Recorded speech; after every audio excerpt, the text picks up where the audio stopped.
Los saludamos desde la Academia de Lenguas Clásicas Fray Alonso de la Veracruz, desde la Cátedra Extraordinaria de Hermenéutica Analógica.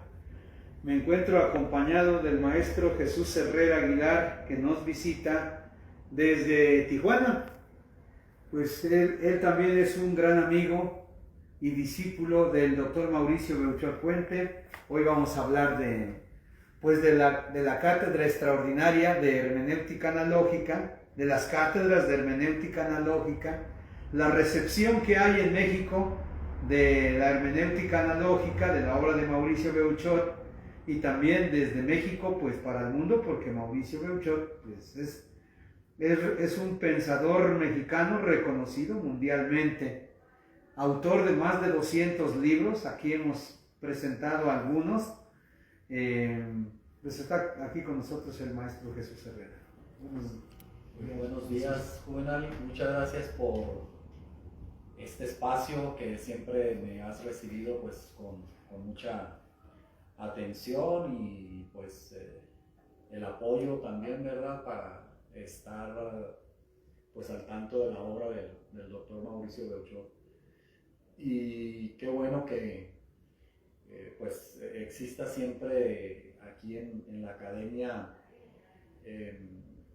pues inquietud y luego la creatividad también para estar difundiendo su pensamiento, su obra, pero además pues siempre presentas la hermenéutica analógica como la metodología para estudiar las lenguas clásicas y bueno, pues también la obra filosófica que aquí se cultiva también. Pues gracias, Jesús. Pues mira, aquí pues Mauricio Belchor pues siempre ha sido bien recibido porque también pues ha sido como de la casa. Cuando fundamos la academia hace 19 años, fue un sábado 18 de marzo del año 2006. Él vino a inaugurar la academia, dio la conferencia inaugural sobre la hermenéutica analógica y la obra de Fray Alonso de la Veracruz, porque esta academia desde el inicio le llamamos Fray Alonso de la Veracruz. Tuvimos así como la tentación de ponerle otro nombre, ¿no? Por la Academia de Platón. Teníamos ganas de llamarle así por los gramáticos que ya me gustaban desde antes, Dionisio de Tracia. Pues le queríamos poner también como Instituto Angelopolitano por estar en Puebla, pero finalmente decidimos que fuera por la amistad con Mauricio, que él es estudioso de la obra de Fray Alonso de la Veracruz, tal vez más de los más fuertes, porque ahí está Bernabé Navarro, Roberto Heredia Correa, y el que era rector de la Pontificia, un agustino, no sé si te acuerdas el padre Roberto Jaramillo Escutia, sí, que llegó a ser rector de la Universidad Pontificia ya como de los años 2000 para acá. Tal vez nosotros ya no estábamos allí, ¿no? Pero pues Mauricio Belchor desde entonces ha estado aquí con nosotros. En el año 2007, en enero, del país, y aquí fue el estudio. Mauricio Belchor, Guillermo Hurtado también vino, Mario Magallón, vivía todavía la doctora Carmen Rovira. Ya vinieron varios académicos de distintas partes. Y allí, al iniciar la encerrona, inauguramos la cátedra extraordinaria, el aula magna. El nombre del aula magna. Develamos aquella vez, ¿sí? Era un fin de semana, era jueves, viernes y sábado, fueron 3 días de encerrona. Y se trató sobre el plan de estudios de las escuelas de filosofía en el país y la necesidad de estudiar hermenéutica, y ya la propuesta de Mauricio de hermenéutica analógica. Y aquí en el contexto de Puebla, pues era que hay filosofía en la Autónoma de Puebla, en la UPAEP, en la Universidad Iberoamericana, estaba apenas naciendo la Escuela de Filosofía, que es Filosofía y Letras, y figuraba todavía la Universidad de las Américas, que tenía humanidades, hoy ya, no, ya la quitó. Y el seminario, pues desde hace 381 años, ha tenido filosofía, desde la fundación. Ya va a cumplir 381 años. Ahora el 22 de agosto, porque se fundó en 1644. Entonces los que hemos salido de un seminario, pues hemos estudiado filosofía y aquí andamos, ¿no? ¿Qué nos compartes, Jesús? Y al final, ¿por qué se decidieron por Alonso de la Veracruz? Porque fuimos así como recordando los momentos estelares, primero de la academia. Yo fui a un coloquio allí en el Instituto de Investigaciones Filológicas de la UNAM, y allí el tema fue la Real Universidad Pontificia de México. Y entonces, al ver que los argumentos no estaban bien puestos, porque la UNAM es heredera de la Real Universidad y desconocen a la Universidad Pontificia, y por otro lado la Universidad Pontificia se considera como un proyecto de autoconocimiento, heredera de la Pontificia, de la Real Universidad, y desconoce a la UNAM como heredera. O sea, así están, por ejemplo, está la de Salamanca, la Pontificia y la Civil. La Civil pues tiene el poder, tiene el dinero, ¿no? Tiene la biblioteca. Igual pues la UNAM, pero no sigue en nada el proyecto original de la Real Universidad. Entonces yo aquella ocasión di una ponencia allá en el instituto, y yo dije, antes de la fundación, o sea, fue eso antes del 2006, y yo dije, pues yo voy a hacer una escuela, la academia, también con ese perfil. Y entonces la Academia de Platón fue fundada en Atenas, ahí pues el año que 380 y algo, ¿no? Fue fundada en Atenas, fue clausurada en Constantinopla por Justiniano, y fue reabierta en Puebla, no, ya más tarde. O sea, como si fuera la misma, pero todos sabemos que la Academia de Platón es una, la que clausuró Justiniano es otra, y esta es otra. Entonces, pues fue como una sátira, ¿no? Sí, entonces, pero ya como Mauricio, en esa época, Mauricio, pues estaba apenas como en los primeros años de la hermenéutica analógica, y como que el autor que más estudiaba en filosóficas y en filológicas era Fray Alonso. Okay. Y entonces los estudió, existía una asociación, ¿no te acuerdas? La Asociación Mexicana de Estudios Novohispanos, que la fundaron Mauricio Beuchot, Roberto Heredia Correa, Ignacio Osorio, Antonio Gómez Robledo y Bernabé Navarro. Pero propiamente tres: Bernabé Navarro, Mauricio Beuchot y Roberto Heredia. Pero al morir Roberto Heredia, sus herederas, sus discípulas consentidas, la Julieta Valdés García y sus hermanas, pues se agandallaron todo el proyecto, y entonces ya le pusieron a esa asociación de novohispanos Roberto Heredia, como que fueron quitando a todos. Pero el estudioso era Fray Alonso de la Veracruz en general, porque o sea, los novohispanos son todos los del 16, 17 y 18, y por eso casi todos sus escritos de Mauricio Beuchot, si te das cuenta, pues eran en torno a los novohispanos, los primeros, ¿no? O sea, inmediatamente con los estudios analíticos que hacía Mauricio Beuchot, era analítico y era novohispanista, ¿sí? Y entonces el resultado ya final fue en el año 1996, cuando Mauricio publicó su Historia de la Filosofía en el México colonial, y fue el primer libro de 7 libros que hay allí ahora en la editorial Herder. Sí, pero ese fue el primer libro en 1996, la Historia de la Filosofía en el México colonial, pero ya tenía otros libros y cuadernos más sencillos. Hay uno como del 94, 93, que fue publicado en el Instituto de Investigaciones Bibliográficas de la UNAM. Era así, sobre novohispanos. Aquí lo tenemos, porque ahorita sí ya con los últimos libros que hice. Y yo me quedé hasta que eran 180 libros. Y ahora de este encuentro último del 7º coloquio internacional me dijo, por ejemplo, yo no lo conocía. Sí, pues también de las últimas publicaciones, bueno, ya tiene 10 años. Pero yo no lo conocía. Ni Mauricio Beuchot, Dialéctica de la Analogía. Sí,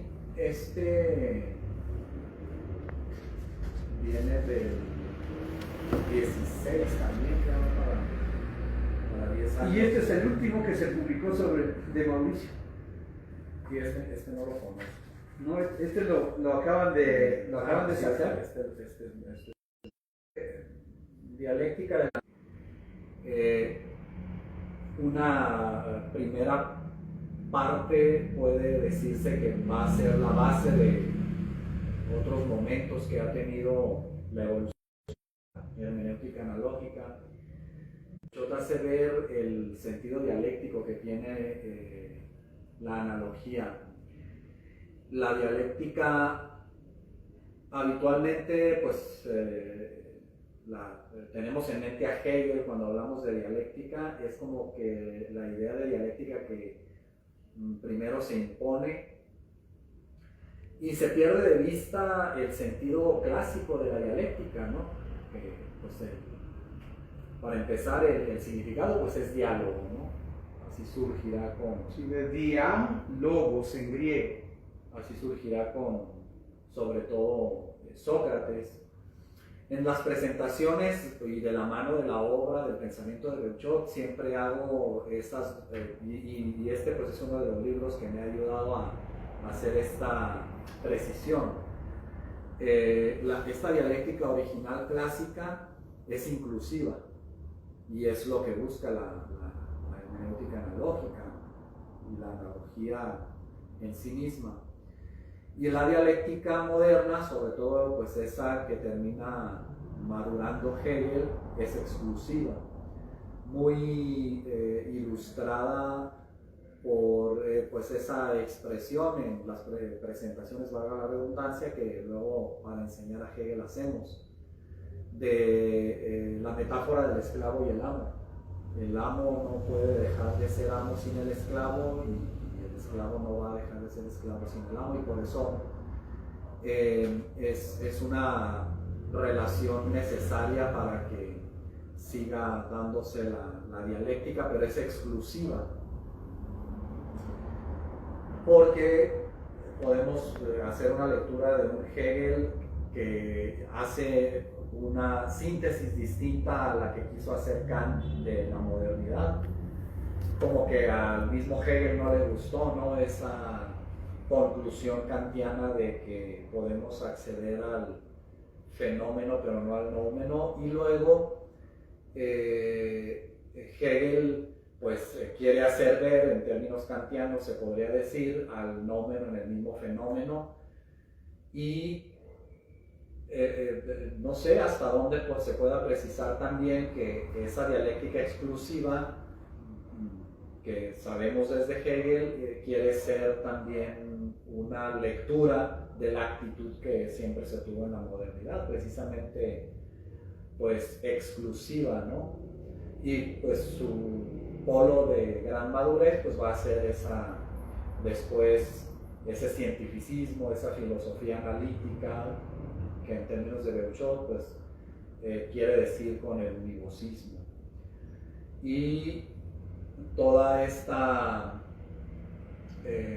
línea, vamos a decir, precisamente dialéctica, opuesta, que va poco a poco dándose paralelamente a la modernidad hasta que va a madurar con la filosofía de la sospecha, pues va a ser esta idea de la equivocidad, ¿no?, que va a decir Beuchot.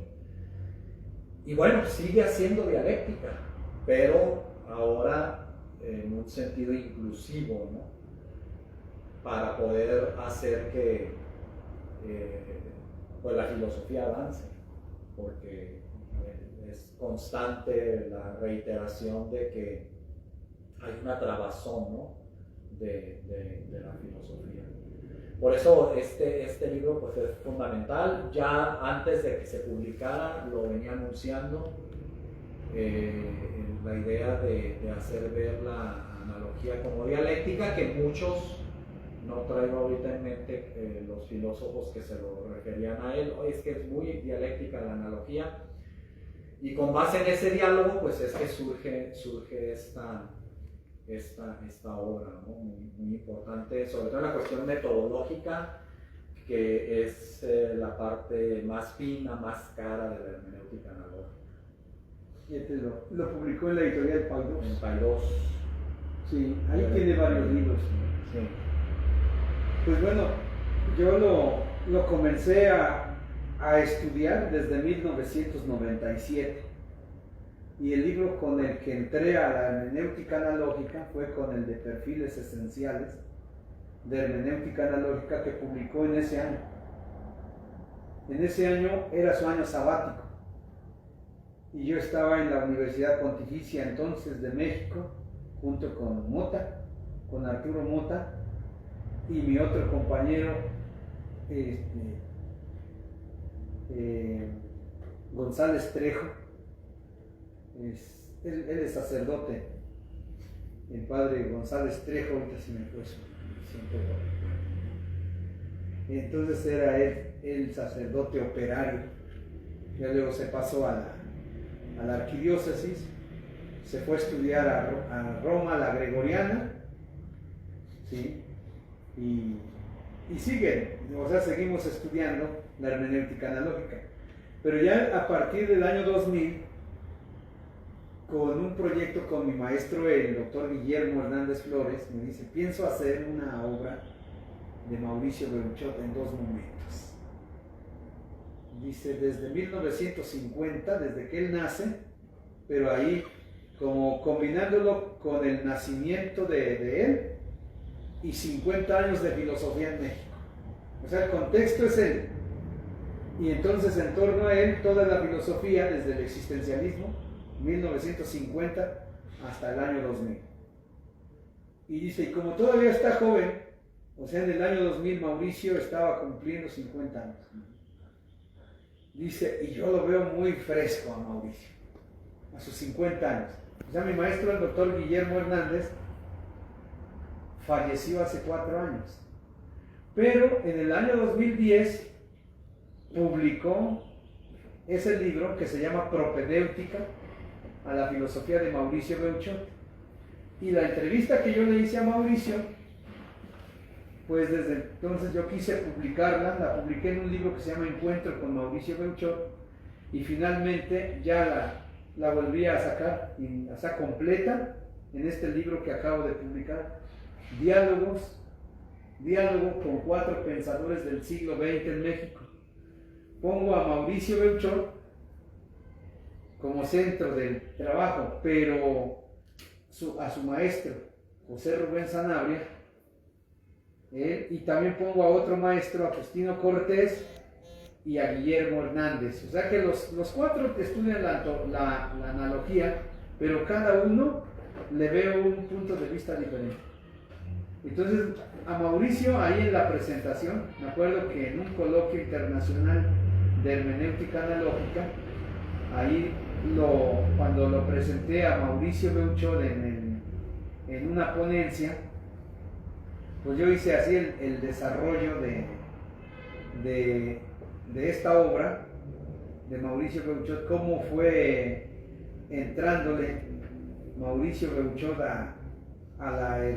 cómo llegó a la hermenéutica analógica, pero también lo contextualizo en el proyecto de la filosofía desde José Vasconcelos, Antonio Caso, Samuel Ramos, José Gauss, Joaquín Chirau, Leopoldo Sea, Miguel León Portilla, Luis Villoro, Agustín Basabe, José Sánchez Villaseñor, Héctor González Uribe, Ramón Chirau, José Rubén Sanabria, hasta llegar a él, Mauricio Beuchot. Y todavía avancé los contemporáneos de Mauricio, pero que pues no sobresalen en relación a Mauricio, pero también lo apoyaron a Mauricio Beuchot para publicar libros para hacer coloquios, congresos. Ambrosio Velasco, por ejemplo. Ambrosio Velasco cuando fue director de la Facultad de Filosofía y Letras de la UNAM dos veces. Y fue en el 2004 cuando se le ocurrió a Ambrosio que podía hacer un diálogo entre Mauricio Beuchot y Gianni Vattimo. Y Mauricio, siempre que había un diálogo con algún genio de la filosofía mundial, me invitaba a escuchar. Entonces ya me había invitado a escuchar primero el diálogo que tuvo con Karl Otto Appel en la Ibero, con Emmerich Koret en la Pontificia de México, con Eugenio Trías en la UIC, con Enrique Dussel en la UNAM, ahí mismo con Luis Villoro, y en la Ibero con Adela Cortina, y ahí mismo en la UNAM con el esposo de Adela Cortina, Jesús Conín, y ya después, ya más tarde de Vattimo, después con Vattimo, ese yo creo que el encuentro más fuerte y más sonado fue el de Mauricio Beuchot y Gianni Vattimo, que fue en noviembre del 2004 en la Universidad Nacional Autónoma de México, en la Facultad de Filosofía y Letras de la UNAM, donde estuvimos entre 400 y 450 personas. Estaba como en el cine cuando se estrena una premier, una película. Y allí yo creo que el diálogo fue de altura, fue muy ordenado, fue quien presentó a los dos, a Mauricio Beuchot y a Vattimo, fue la doctora Adriana Hernández, de allá de la UNAM. Quien fue el moderador fue el doctor Ambrosio Velasco. El doctor Vattimo no aceptó traductor, porque allí él habló español. El doctor Beuchot llevaba en sus manos El fin de la modernidad, un libro de Guediza de color verde. Y el doctor Vattimo llevaba el Tratado de Hermenéutica Analógica de Mauricio Beuchot en sus manos. Y me acuerdo lo que dijo el doctor Vattimo.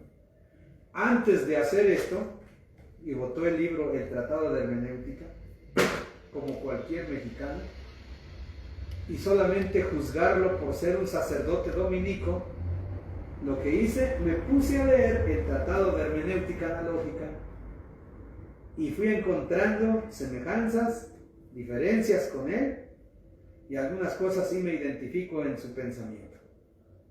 Y dice, estamos así dijo Vattimo, frente a un filósofo futuro de los grandes de México para el mundo. Entonces, algunos han mentido, ¿no? Al decir, no, allí Vattimo destruyó a Mauricio. No fue cierto. Yo estuve allí y estaba yo hasta adelante, así en la fila hasta adelante. Me dijo Mauricio, pues llegue temprano. Nos fuimos de aquí de las 4 de la mañana a la Ciudad de México.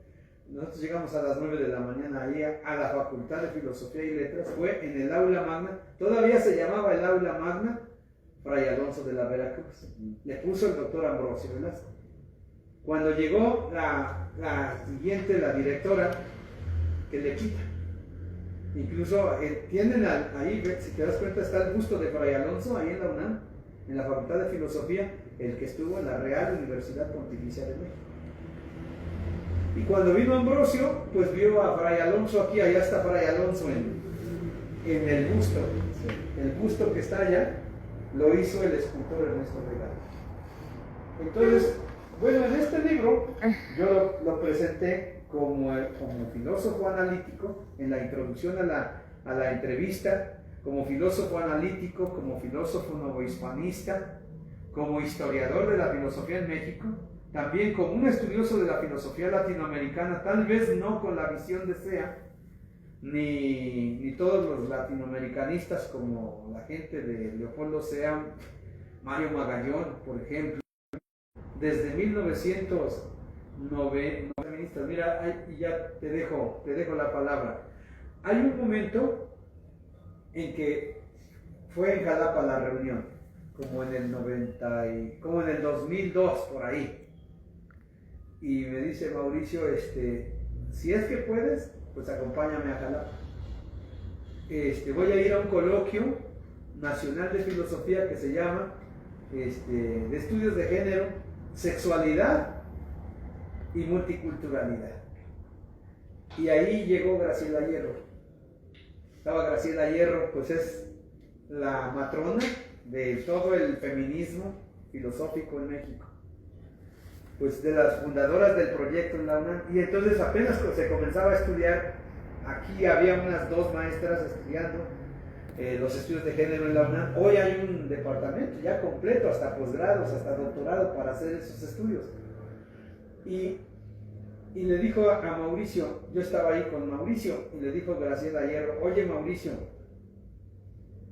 a nosotras las mujeres nos están acusando de no ser estudiosas, porque ya no estudiamos a Kant, ni a Hegel, a todos esos hombres que me dan miedo estudiarlos. Así digo, desde Aristóteles, Platón, pero sobre todo estos últimos, Kant, Hegel, Heidegger, Husserl. Pero tú ayúdanos a darnos así como, a darnos fuerza a las mujeres, que tengamos fundamento. Y Mauricio dice: pues pónganse a estudiar hermenéutica, porque la hermenéutica es así como ahorita, Mauricio nunca la planteó como moda, sino como la koiné. Como la koiné, es decir, parafraseando a Bátimo, porque siempre fue el lector de Gianni Bátimo, pero a la vez crítico.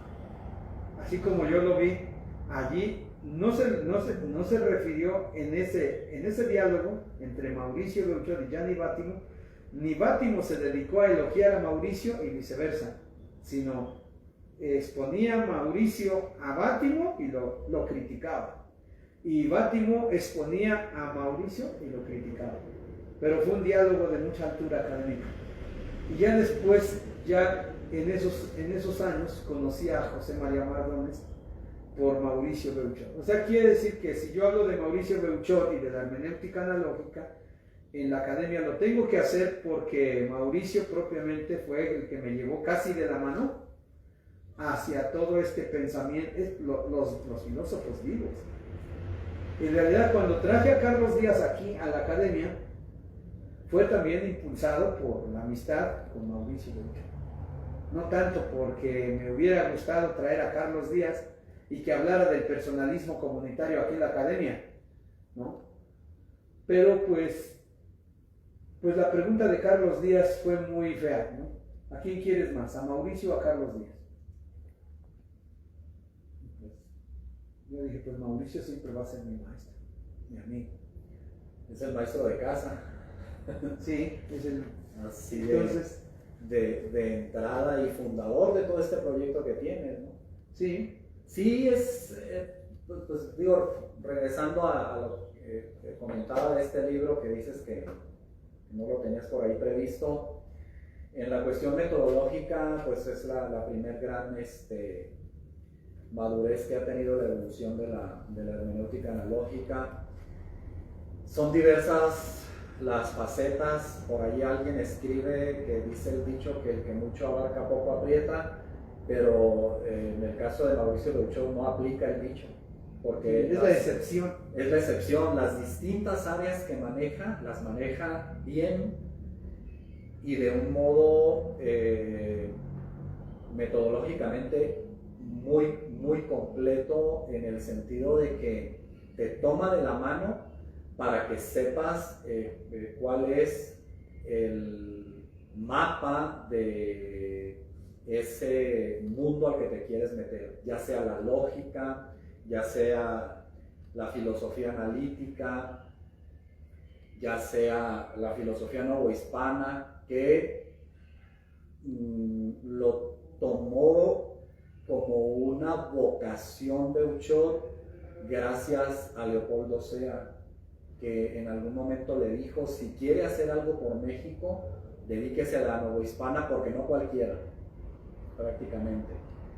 Y pues tenemos grandes volúmenes para introducirnos en ese mundo en ese océano tan complejo y grande de la filosofía novohispana.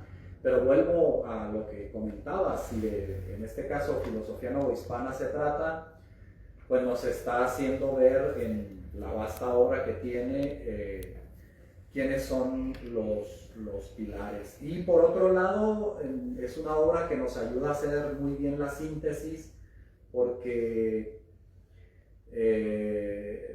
pues nos advierte de los extremos, ¿no? Eso es en gran medida lo que hace la hermenéutica analógica, advertirte cuáles son los extremos. El indigenista, hablando de la filosofía novohispana, y el hispanista o el europeo, ¿no? Extremos que se desacreditan, y el trabajo que ha hecho Beuchot pues es precisamente integrar la hermenéutica analógica para, en materia de filosofía, ¿no? Siempre está haciendo una reflexión, se puede decir, existencial, preocupada por el ser humano, y de ahí este tipo de obras, ¿no? La hermenéutica y el ser humano, las caras del símbolo, el icono y el ídolo. Esta obra de renovar la filosofía que tenemos acá ya viene a ser en gran medida una síntesis de todo lo que Beuchot ha ido reflexionando acerca del ser humano. Claro que tiene su antropología filosófica Ahí ya se ve la madurez de la filosofía en el mismo momento. Sí. Es actual el libro ¿qué será? De un año y medio. Sí. Pero bueno, su antropología filosófica es antropología filosófica, antropología analógico-icónica, se llama, y está en la editorial esta de Munier, de los personalistas. Es el libro blanco. Sí, como en azul. Ese libro Blanco con azul. Ajá, lo publicó en el instituto. Un año. El instituto de Emmanuel Munier. Pero se llama más bien el INDOSOC. El INDOSOC.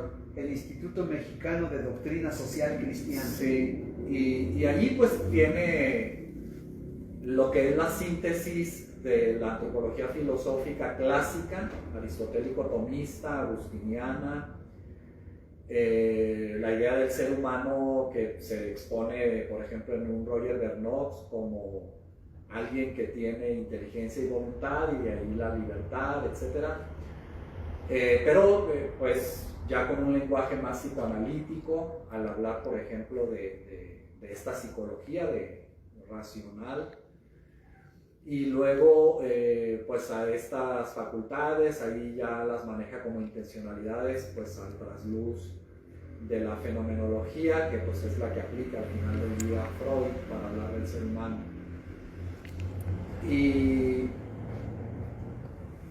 Y aquí en renovar la filosofía, pues también ya se incluye mucho. No veo que tengas algo aquí del nuevo realismo. Ese es el libro de Argentina, ¿no? Sí. Ese no lo tengo. Que es estos que, pues, bueno, yo como cuando empezaban las redes sociales, que me empecé a meter en ellas, dije, no, pues esto está bueno para difundir la obra de Beuchot, y pues ahora sí que con el permiso de él he estado manejando la página en Facebook.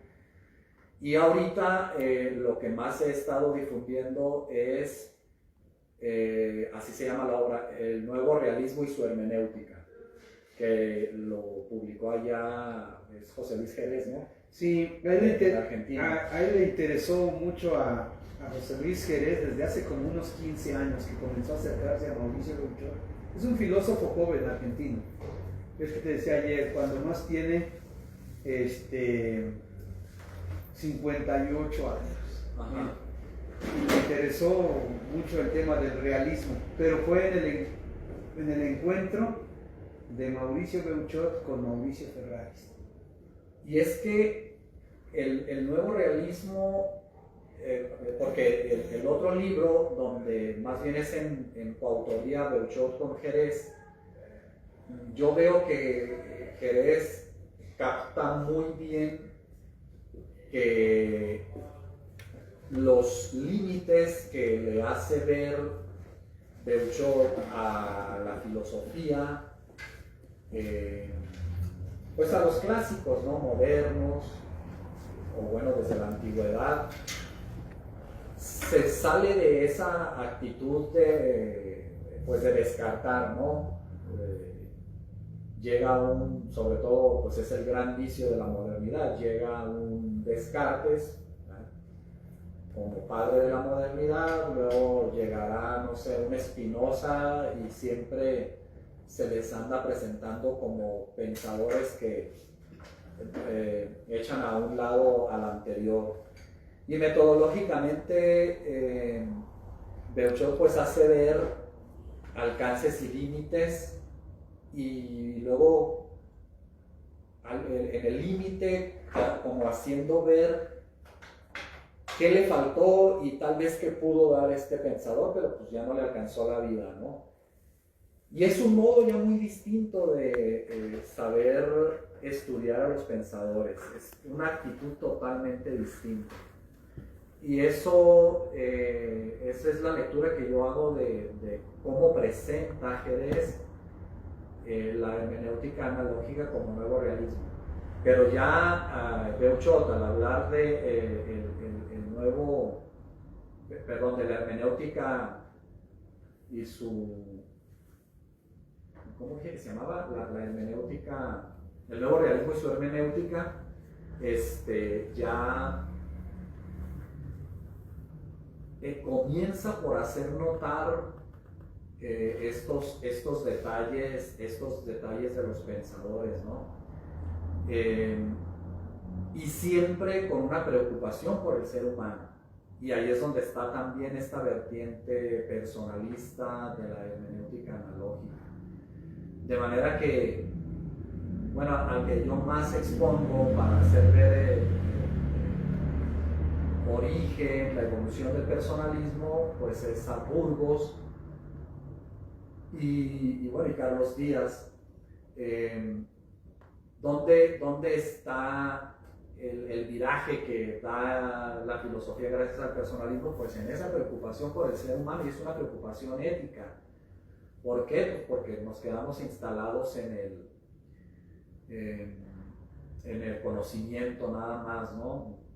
Un poquito por ahí se pierde, ¿no? Entonces, el nuevo realismo y su hermenéutica, ¿no? Ahorita lo último que puse ahí en Facebook, hablando de cómo valorar los límites del conocimiento, pues Beuchot dice: Thomas Kuhn se ha planteado si un cambio de paradigma científico implica un cambio en el mundo. Dice que algunos quisieran llegar a esa radicalidad. Por ejemplo, que el tolemaico que se hace copernicano está viendo un mundo nuevo que no veía antes, pero no. Es un cambio de visión, como pasa en la psicología Gestalt, con el famoso ejemplo de Wittgenstein, del pato que luego se ve desde otra perspectiva como conejo. Hay un cambio de interpretación, no de constitución, es un cambio pues hermenéutico, no ontológico. La ontología se resguarda y la hermenéutica la acompaña para dar sentido a esos cambios. Y como que se había viciado, y por eso en un encabezado incluso presento la diapositiva diciendo que se confunde la hermenéutica con la ontología, como en su momento yo veía mucho que confundían la ontología con la epistemología, ¿no? Y toda esta orientación que nos da Beuchot de un modo tan preciso pero a la vez didáctico, pues son de sus grandes elementos que describen su genialidad, ¿no? Muy bien, pues yo creo que la temática que se puede encontrar en la obra de Mauricio pues es polisémica, multifacética mejor, multifacética. Ya que quien quiera hacer un estudio desde la misma palabra filosofía, lo puede hacer, desde la introducción a la filosofía que hace allí, ayer que me mencionaste Alfredo Torres, ahí en la editorial de Alfredo Torres, se llama Editorial Torres Asociados. Él estudió pedagogía, pero tiene una editorial. Pero es filósofo primero. Es filósofo. Pero siempre le interesó hacer como una editorial donde se difunda a los filósofos, ¿no?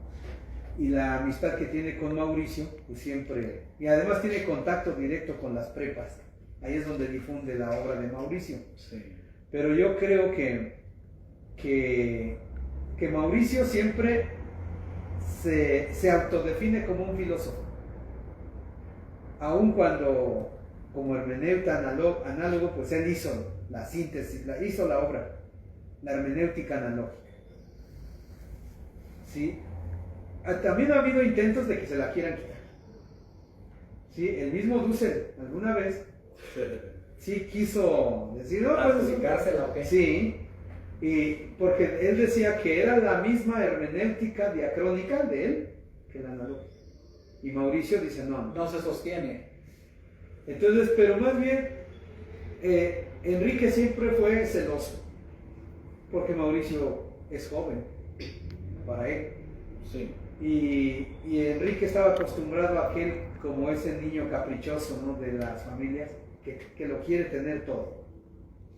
Entonces, a mí me tocó verlo también en Colombia, a Enrique Dussel. Le estaban dando el doctorado honoris causa en una universidad dominica. Y la mayoría de las conferencias fueron sobre él. Y yo hablé de mi defensa apasionada del humanismo y el fundamento, que es la hermenéutica analógica. Y entonces, ¿por qué? Me comentó aquella vez, ¿por qué hablas de Mauricio Beuchot si el homenaje es a mí? Yo digo, pues porque, pues así como los niños también, ¿no? Pues porque me da la gana, ¿no? El tema fue el 16º Coloquio Internacional de la Filosofía y América Latina. No fue concretamente un tema de hermenéutica o de la filosofía de Dussel.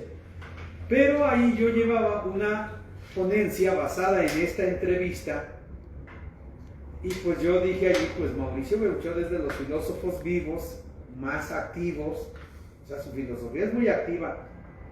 Esto que dice en este libro, La renovación de la filosofía, y en uno que acaba de sacar, que él mismo dice que es muy sencillo, se llama diagrama de la filosofía.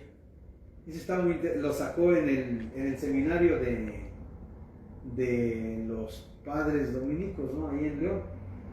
Y está muy interesante porque aunque es, como él mismo dice, no, pues es una introducción a la filosofía, pero es lo que necesita saber el preparatorio, el universitario, de lo más elemental de la filosofía. Y en una de las 55 preguntas que yo le hago en este libro, Diálogo con 4 pensadores del siglo XX, precisamente, pues yo le hago esta pregunta. Muchos sabemos que Mauricio Beuchot es uno de los pensadores más relevantes en América Latina. El filósofo mexicano Guillermo Hurtado Pérez, que estuvo aquí, recientemente escribió lo siguiente: Mauricio Beuchot es sin lugar a dudas, el filósofo mexicano de su generación con mayor renombre nacional e internacional. Y esto lo había escrito Memo en el año 2010. ¿Sí? Aparte de todo esto, veo que en su obra escrita hay elementos multifacéticos. ¿Por qué pues usted le da un giro filosófico a su reflexión? Es decir, cuando unos lo plantean como, decían, no, es que este es tomista, este es novohispanista, este es analítico, este es un historiador de la filosofía en México. Y otros lo ponían, pues es un teólogo. Muy rara vez alguien los pone como teólogo. El que dice es teólogo es porque no sabe ni lo más elemental de teología. Cree que porque es sacerdote dominico es teólogo. ¿Sí? Otros le quitan toda la ciencia y nomás le dejan lo de sacerdote dominico. ¿Sí? Y entonces ahí muy despectivamente, ¿por qué pues usted le da un giro filosófico a su reflexión? Dice, yo he sido fundamentalmente filósofo. Ahí está la autodefinición del mismo Mauricio. También he tratado de hacer algo de teología, pero no se define como teólogo, ¿no? Pero siempre desemboco en la filosofía. La teología y la misma mística ya son dos cosas diferentes. Tienen vínculos muy fuertes con la filosofía, o al menos yo he procurado tomarlos en cuenta. Igualmente, a mí me ha gustado mucho la literatura, sobre todo la poesía. Una parte, por ejemplo, que muchos desconocen de Mauricio, el mismo Ramón Chiral, en el año 1997, cuando lo hacen miembro de número a Mauricio Beuchot de la Academia Mexicana de la Historia, lo presenta a Mauricio Beuchot porque él iba a heredar la silla allí en la Academia Mexicana de la Historia, y dice: oye, Mauricio, suspende así su discurso un ratito. Pues ahí estábamos nosotros en vivo y a todo color, ¿no? En la Academia Mexicana de la Historia, y dice: porque Ramón Chiral es un poeta, ¿sí? Hay una parte de tu filosofía que yo desconozco y me gustaría conocerla, la poesía. Y ya después de esto ya Mauricio Beuchot vino haciendo ya escritos, por ejemplo, el que publicó en la Ibero, Metafísica, Filosofía y Poesía. Y después ya reunió libros, así volúmenes completos de su poesía. Y ahí, cuando uno lee la poesía de Mauricio Beuchot, no tiene métrica como por ejemplo, la de Méndez Blancarte, pero tampoco la de Octavio Paz tiene métrica, pero sí tiene ritmo. Dice Mauricio: no, sí, mi poesía sí tiene ritmo y tiene filosofía dentro, ¿no? Porque hay poesía que es descriptiva, solo describen vivencias o historias muy superficiales. Y la obra, o sea, los que conocemos a Mauricio a veces ni siquiera sabemos de qué está hablando en la poesía. Yo dije, un día veníamos en el autobús en ADO de la Ciudad de México para acá, y venía leyendo un poema de Mauricio Beuchot. Y yo dije, vengo acompañado de Mauricio Beuchot. Vengo leyendo este poema de Mauricio Beuchot. Y ya platicamos mucho, y no le entiendo de qué está hablando. Y entonces le pregunté: oiga, ¿y aquí? Dice: bueno, es que aquí pues es una inspiración Santo Tomás. O sea, estaba pensando en todo menos en Santo Tomás. Dice: ya ve que Santo Tomás tiene una parte mística muy fuerte que pocos la conocen cuando están estudiando ontología y metafísica o teoría del conocimiento, porque lo más conocido de Tomás de Aquino pues son sus cosas de juventud. Ahí ya me dijo, por ejemplo, de ente de sentia, de los principios de la naturaleza, de veritate. Y ya después se dan el salto nada más a la Suma Teológica, pero muy breve. Y la mayoría de los que exponen en la facultad, pues es algo así como un manual. Los manuales que utilizan los estudiosos de Santo Tomás, pero no llegan a este punto. Entonces yo dije, estaba leyendo un poema. Ignoran el Pangelingua y el Ándale. Tantum Ergo. Sí, y entonces, bueno, aquí ya termino este aspecto de Mauricio. Dice: igualmente a mí me ha gustado mucho la literatura, sobre todo la poesía. La he tenido muy en cuenta en mi reflexión filosófica, mística y poesía. Creo que son alimentos de la filosofía, pues sin ellas se queda muy seca y fría. O sea, la metáfora que está utilizando, muy desolada, angustiada y deprimida. O sea, como si fuera una persona. La poesía. Como si fuera una persona. Cuando dice desolada, ¿no? Como que la dejó, decía Mauricio, esto se oye hasta como que la dejó el novio, ¿no? ¿Sí? Y entonces dice, y ahí ya acaba. Ahí acaba una de las 55 preguntas que le hice a Mauricio Beuchot. O sea, traté de recorrer su currículum vitae desde que es estudiante ahí en Torreón, donde ahorita se encuentra, hasta su llegada al Instituto de Investigaciones Filosóficas y Filológicas, hasta la creación del Centro de Estudios de Hermenéutica ya en la UNAM, y entonces comencé a recorrer ya las obras. Es decir, tomé en cuenta la historia de la filosofía, los congresos. Para mí me dejó muy marcado un congreso, el del año 2001 en Aguascalientes, cuando le hicieron el homenaje a Bernabé Navarro, y ahí invitaron a los dos pilares del pensamiento nuevo hispano. Y eso yo le reclamo seguido a la doctora Julieta Valdés García, que ya redujo la asociación nada más a Roberto, Ya hasta le puso ella, sin la autorización de Mauricio, Roberto. Si Roberto viviera, no lo permitiría. Yo lo conocí muy bien, a los dos los conocí muy bien.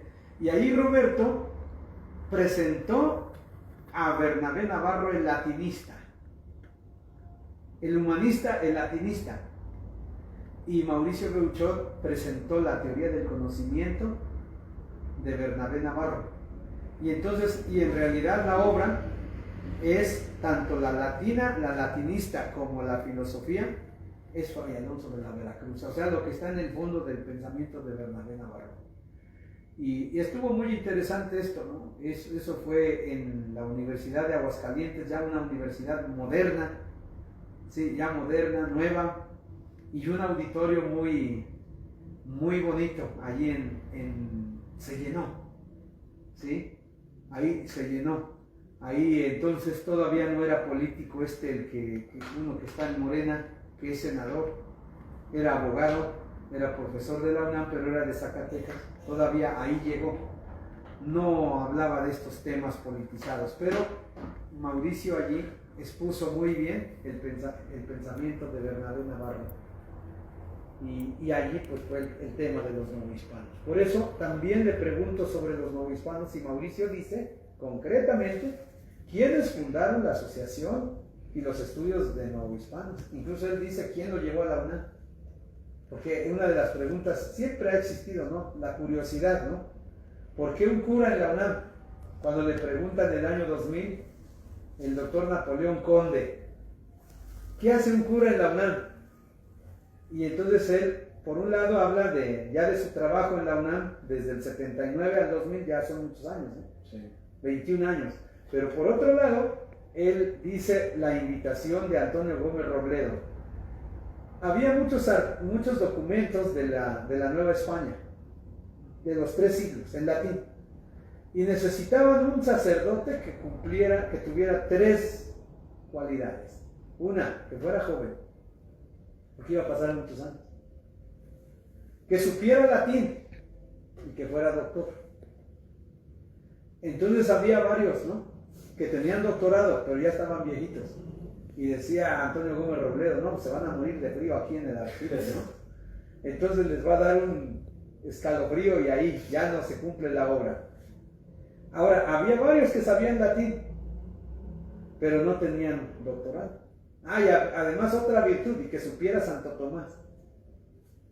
Y entonces ahí anduvieron buscando hasta que encontraron, hay uno. O sea, eso de que fue suerte, no tampoco, ¿no? El Mauricio lo ve así, fue una bendición que él mismo dice que yo haya sido joven, ¿no? Que supiera latín y que además dominico para estudiar a Santo Tomás y además con el doctorado en filosofía que lo traía de la Universidad Iberoamericana, con su tesis doctoral, el problema de los universales. Entonces, y lo que hizo Mauricio, pues tradujo muchísimo de los novohispanos, no solamente a Fray Alonso de la Veracruz, ¿no? Muchos novohispanos desde el siglo XVI, XVII, XVIII, o sea, hasta llegar a la filosofía moderna, 3 siglos. Y eso es lo que le admira mucho mi maestro, el doctor Justino Cortés Castellanos. Él dice, yo soy más grande que Mauricio Beuchot, 20 años, y creo que compartimos 2 cosas. Primero, el amor a Santo Tomás. El tema central de Santo Tomás es la analogía. Y por otro lado, la tradición novohispana, cada uno por su cuenta, porque el padre Justino Cortés estudia no solamente la Nueva España a partir de Fray Pedro de Gante, sino él hace una tesis doctoral sobre Fray Pedro de Gante, pero se pone a estudiar a través de la lengua náhuatl lo valioso del pensamiento precolombino, así como lo llama el doctor Justino, precolombino y prehispánico. Le gusta el término, y aquí, ya en la academia, se conocieron. Un día estábamos en el salón atrás del mapa. Allí estaban platicando Mauricio Beuchot, el doctor Guillermo Hernández y el doctor Justino Cortés. Y el tema era cómo llegó a la Universidad Nacional. Entonces, él dice, pues también Antonio Gómez Robledo y Bernabé Navarro hicieron un trabajo fuerte, pero que fuera un sacerdote, que supiera latín, que fuera joven, que conociera a Santo Tomás y que tuviera el doctorado en filosofía, porque de lo contrario en la UNAM no podría entrar y directamente al instituto. Uno comienza en una prepa, ¿no? Pues sí. Pero Mauricio no empezó en prepa, ni empezó en la Facultad de Filosofía, sino directo al Instituto de Investigaciones Filosóficas. Y después, pues abandonó la filosofía analítica y en el Instituto de Investigaciones Filológicas emprendió la hermenéutica y ya concretamente la hermenéutica analógica. Y por eso allí él mismo creó el proyecto del centro de hermenéutica. Iba a ser hermenéutica analógica, pero al ser en la UNAM y dejarlo con más, él mismo, darle más apertura, decidió que fuera centro de hermenéutica y no de hermenéutica analógica. Sí, pues yo nada más quisiera retomar aquí el tema de un Dussel, por ejemplo, que dice que se quiere adjudicar la analogía, ¿no?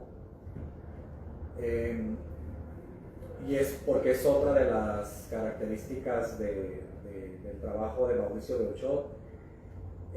Hay títulos de su obra que explícitamente advierten que va a hacer ver dónde hubo analogía porque en la historia del pensamiento, porque a veces tenemos pues lecturas demasiado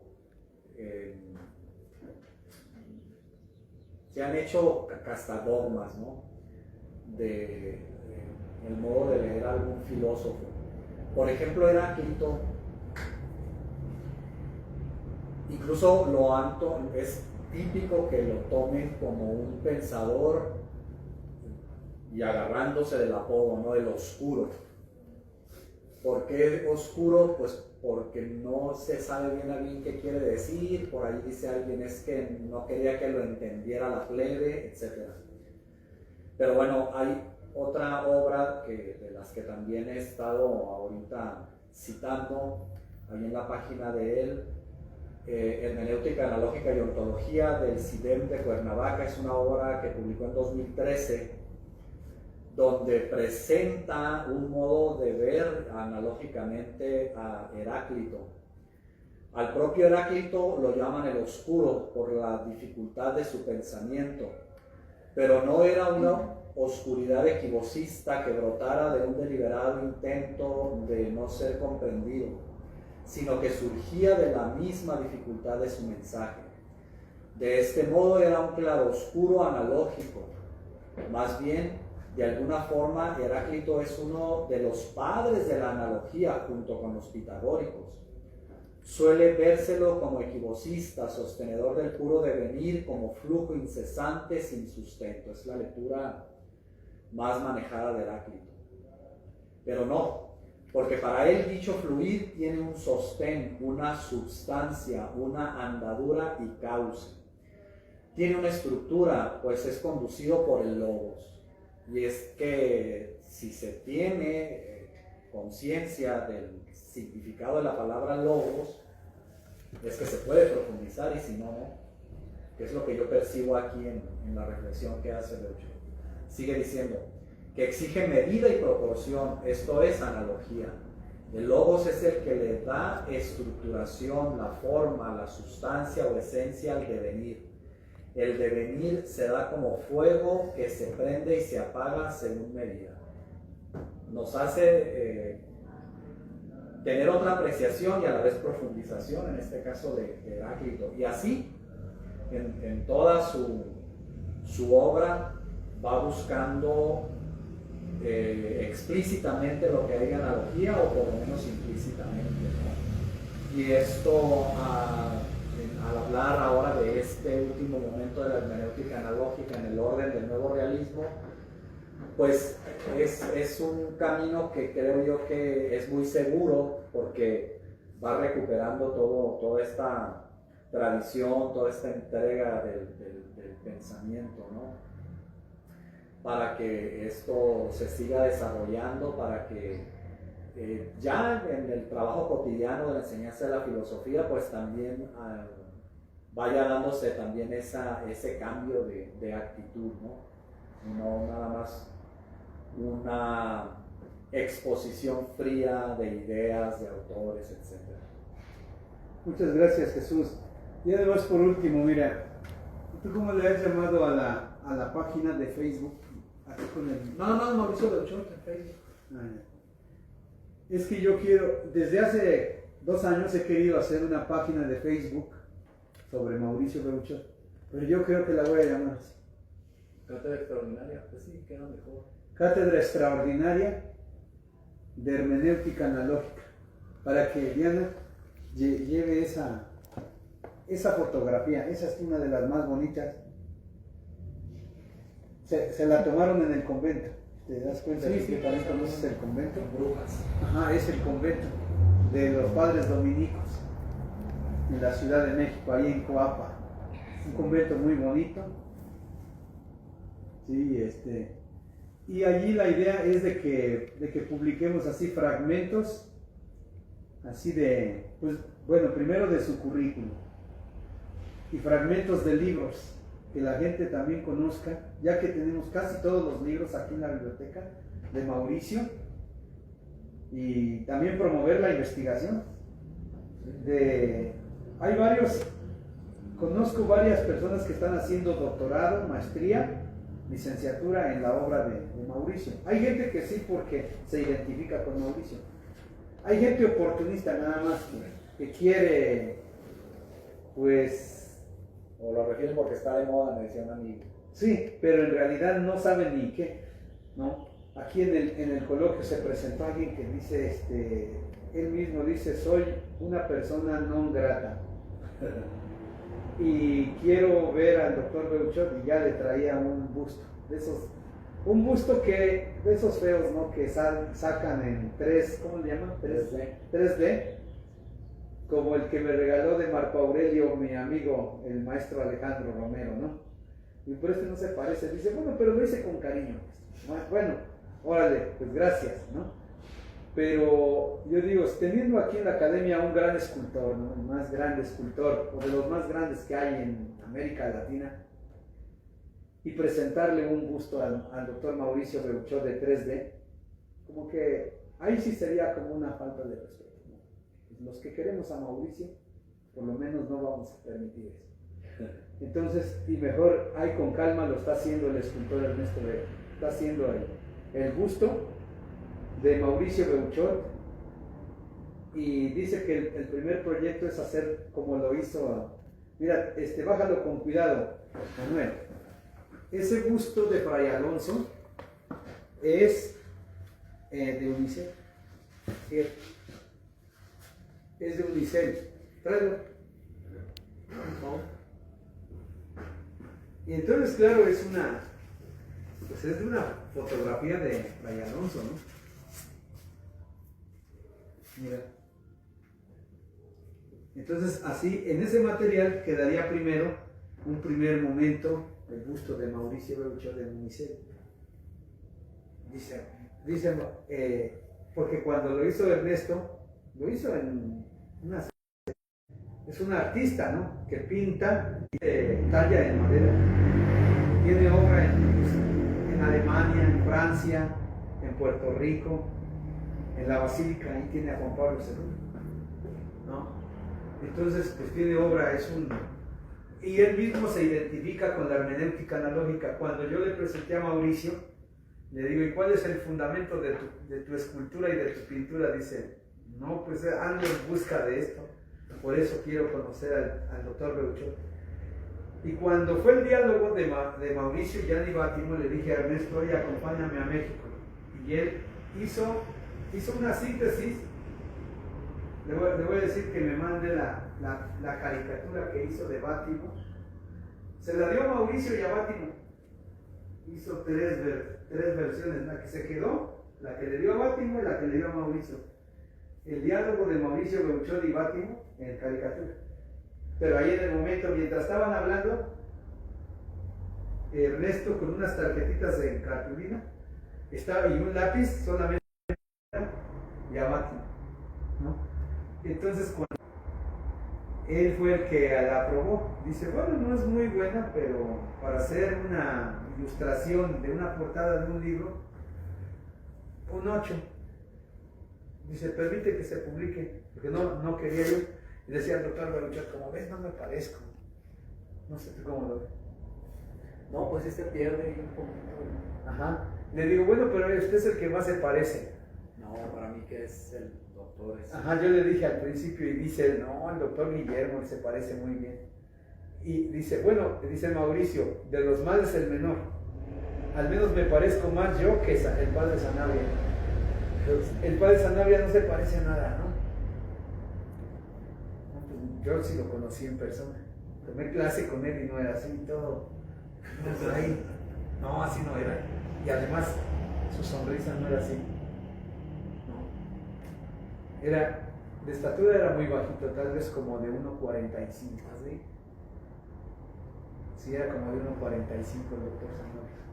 Pues yo me la perdí porque fueron años que yo todavía estudiaba en México y lo pude haber conocido porque pues Sanabria, uno de sus grandes legados pues es para los que empezábamos a estudiar, pues para mí fue de los textos de él que más me ayudaron, ¿no? Cuando uno empieza a meterse en la filosofía. Su introducción a la filosofía. Yo no sé hasta dónde acierte, pero he dicho algunas veces que Gutiérrez Sáenz le copió No, pues fue maestro, Sanabria fue maestro de Raúl Gutiérrez. Y le copió ahí el modo de sacar sus manuales, ¿no? De iniciación filosófica.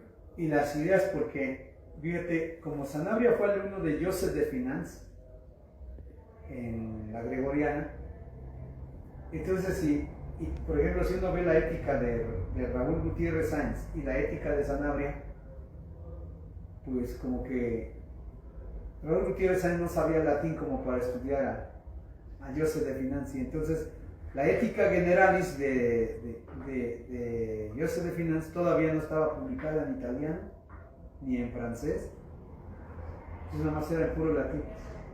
Y ahí el que opinó fue un tercero, mi maestro, el doctor Justino Cortés, que también fue alumno de Joseph de Finanz. Y dice, la ética de Sanabria sí está inspirada muy fuerte de Joseph de Finanz. Dice, mira, desde la etimología de ética, cómo entra alethos con eta y alethos con épsilon. Y entonces hace la evolución de la ética, cómo comienza a ser costumbre, cómo llega a ser morada y cómo llega a ser actos humanos. Nada más que Raúl Gutiérrez Sáenz ya la define ya más bonito, pero después de pasar por Joseph de Finanz, por la lectura de Sanabria, y Raúl Gutiérrez Sáenz llega a decir, la ética es una ciencia práctica y normativa que estudia la maldad y bondad de los actos humanos. Ya se lleva el mérito. Pero casi todos los que escribían ética de 1960 para acá, pues eran bajo la influencia de Joseph de Finanz. Okay. Pero a través de la lectura del doctor Sanabria, porque en 1971 publica su libro de ética. Yo le dije, cuando yo conocí el libro, el manuscrito de ética del doctor Baruchel, le digo, ¿y por qué no lo publica usted? Está muy bueno. Y me dijo, por lealtad al padre Sanabria. O sea que por lealtad al padre Sanabria no publicó ética ni lógica. ¿Quién? El doctor Baruchel. Tuvo que morir Sanabria para que... Y ya sacó la ética con Torres. Con Torres y la lógica en la UNAM. En la UNAM, sí. El primero, me estaba acordando que el primero que leí de Sanabria fue la lógica. Me lo encontré ahí, sí, creo que de Porrúa. Sí, era de 1966. Una biblioteca ahí, pues en Tijuana son muy... No hay grandes bibliotecas. Ahí en un parque en el centro de Tijuana, no sé qué andaba haciendo ahí y me encontré ahí el libro, pues maltratado, ya sabes, ¿no? Y era de lógica de Sanabria. Tenía un cuaderno también de ejercicios. Y él ahí era como con la lógica así como tradicional, pero ya como filósofo, él no iba por allí. Pero pues decía, la lógica es la lógica. Sí. Decía así Sanabria. Y él fue maestro de Mauricio Beuchot, tanto en el ICE como en la Ibero. Y además, pues lo jaló mucho a Mauricio para la fundación de la revista de filosofía. Y lo apoyó mucho para la fundación de la revista de la, ¿cómo se llama la revista de Mauricio? De la Analogía Filosófica. Analogía Filosófica. O sea, dice el doctor Beuchot, esta sería como un poquito como hijita de aquella, pero por la presencia de Sanabria. Tal vez es muy difícil encontrar el maestro de Mauricio. Yo creo que Mauricio sí superó a todos sus maestros. El mismo Sanabria me dijo, es mi mayor discípulo, pero me gustaría que lo estudiaras más a él que a mí, porque la idea fue estudiar a Sanabria. Y él me dijo, mejor estudia a Mauricio. Yo ya me quedé aquí con poca obra, y Mauricio ahorita está como en el 40%, fíjate. O sea que a lo que ha evolucionado, esto es un diálogo con Sanabria 1997, dice, está como en el 90% de su obra. Y dice, y yo lo he recomendado mucho a mis amigos de España, de Argentina, de Brasil, de Chile, y cuando ya pude entrar a la correspondencia de José Rubén Sanabria, que eran más de 1000 cartas con filósofos de todo el mundo, era una emoción porque a ver las cartas que tenía Sanabria con Adela Cortina, con Adelaide Raschini de Italia, o con Michele Federico Sciacca, o con Gabriel Marcel. Aunque uno no le entendiera las cartas, ¿no? Pero por lo menos ahí está la firma de Gabriel Marcel, de Sciacca, de Humberto Eco. Y allí encontré varias cartas donde dice, tengo un discípulo aquí en la Ibero que promete mucho al pensamiento mexicano. Y tal vez en unos 10 o 15 años sea el filósofo, y está hablando en 1978. Dice, tal vez en unos años sea el filósofo más grande de nuestra nación. Y no se equivocó. Sanabria está hablando de Mauricio Beuchot, ¿sí? Y después ya le estaba hablando a Eudaldo Forment, y resulta que Eudaldo Forment y Mauricio Beuchot más o menos son como de la edad. Pero ahí Eudaldo Forment, que era uno de los tomistas grandes de España, también desde muy joven era un filósofo. Y llega, y entonces ahí dice, ahorita es Mauricio Beuchot es de los jóvenes que forman el círculo de filosofía tomista, pero comienza a hacer aplicaciones nuevas y diálogos muy diferentes a los filósofos tomistas, porque está poniendo a dialogar a Santo Tomás con los modernos. O sea, esta es la novedad de Mauricio, que pone a dialogar a Santo Tomás con Derrida, con Bátimo, con Foucault, pues con todos los posmodernos, ¿no? Y ahora con los mexicanos, ¿no? Ahí, por eso en la entrevista pues tuve que preguntarle de todo esto, filósofos tomistas, filósofos latinoamericanos. Yo lo entiendo también, la entrevista que le hice es una guía de lectura para que uno pueda leer la mitad de la obra de Mauricio Beuchot, porque la entrevista abarca de la obra de Mauricio Beuchot desde que nace y se queda la entrevista hasta el año 2010. Tiene que venir una entrevista que abarque del 2010 al 2025. Son, ¿cuántos años? 15. Otros 15 años de la filosofía. Y yo creo que es donde están los libros más interesantes. En los últimos 15 años. Ese libro que mencionaste, ya con esto, el de ontología, el que se publicó en el CIDEN, ese lo publicó, sí, lo publicó el doctor Jesús Manuel Araiza. Él era el rector del CIDEN. Y él, y todavía me acuerdo, en una tarde que vino acá, me dice, ¿cómo ves? Mauricio Beuchet va a publicar un libro con nosotros. Y yo le hice un prólogo.